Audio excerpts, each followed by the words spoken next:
في إطار مشاركة المكتب الوطني للاستشارة الفلاحية في التظاهرات الفلاحية المنظمة من طرف وزارة الفلاحة والصيد البحري والتنمية القروية والمياه والغابات، قام المكتب الوطني للاستشارة الفلاحية بتخصيص فضاء للاستشارة الفلاحية بمدينة أرفود من 27 إلى 30 أكتوبر 2022 بالموازاة مع الملتقى الدولي للتمر بالمغرب الذي ينظم في نسخته 11 بمدينة أرفود من 27 إلى 30 أكتوبر 2022.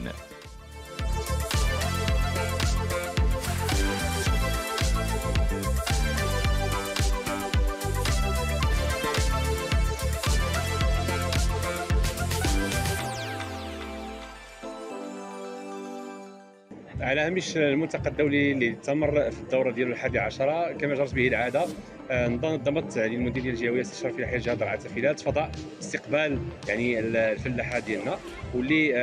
وضعنا راه الاشاره ديالهم واحد جوج ديال الفضاءات، فضاء خاص بالتغذيه الصحيه وفضاء خاص يعني بالعمل المقاولاتي، باش انهم الشباب يستافدوا شنو هما الفرص، شنو هما يعني الامكانيات اللي ممكن يشتغلوا فيهم. على هامش ايضا هذا الملتقى تنظيم يعني واحد الندوه حول يعني كيفاش ممكن ان الشباب يصيغوا المشاريع ديالهم، بالاضافه طبعا لما جرت به العاده ايضا اننا تم استقبال الفلاحه على مختلف ربوع الجهه وربوع الوطن باش انهم يتعرفوا على النماذج الناجحه والتعاونيات ايضا الناجحه في الصيغ. ولقد تم تخصيص شباكين داخل هذا الفضاء. الأول خصص لتحسيس الزوار بأهداف تعميم الحماية الاجتماعية لفائدة الفلاحين وأسرهم في إطار تنفيذ المشروع الملكي الخاص بتعميم التغطية الصحية، وتنزيلا لأهداف الركيزة الأولى لاستراتيجية الجيل الأخضر 2020-2030 بإعطاء الأولوية للعنصر البشري، حيث وطيلة مدة الملتقى قام مستشارو ومستشارات المكتب بشرح مفصل لهذا الورش الملكي الكبير للمشاركين في المعرض وزواره، والذي يمثل رافعة رئيسية لتحسين الظروف المعيشية للفلاحين والساكنة القروية بصفة عامة وفقا للتوجيهات الملكية السامية. كما خصص المكتب الوطني للاستشارة الفلاحية شباكاً آخر خاص بالمقاولين الفلاحيين الشباب حاملي المشاريع الفلاحية في العالم القروي، حيث قدم مستشارو ومستشارات المكتب توجيهات وشروحات حول كيفية إنجاز المشاريع الفلاحية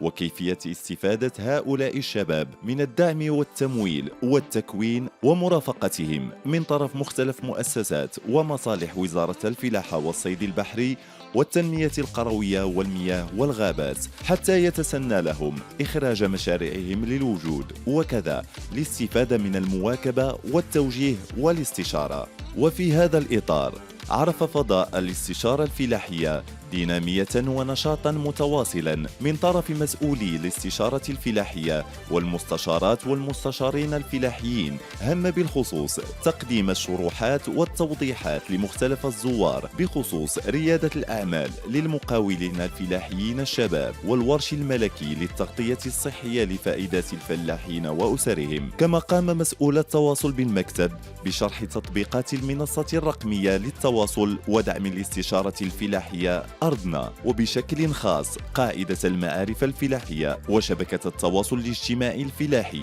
لما تحظى به من أهمية في ربط الفلاحين والشباب والمرأة القروية بالدعائم الرقمية للاستشارة الفلاحية، حيث تتيح لهم الحصول على كل المعلومات والأجوبة الناجعة لتساؤلاتهم حول مشاريعهم الفلاحية. وقد عرف الملتقى الدولي للتمر حفل تتويج وحدات مميزة عصرية وتقليدية لإنتاج التمور على صعيد 8 أقاليم بالجهات الأربع: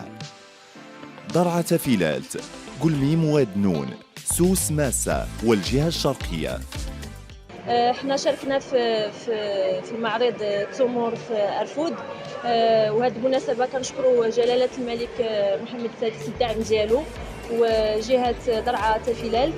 ووزارة الفلاحة على التنظيم ديالهم وعلى الدعم ديالهم للفلاحين ديال المنطقة. الحمد لله الأمور في الرواق دازت في أحسن الحالات، والرواق ديالنا فاز بجائزة أحسن رواق اللي هو رواق ميتخ داتشي،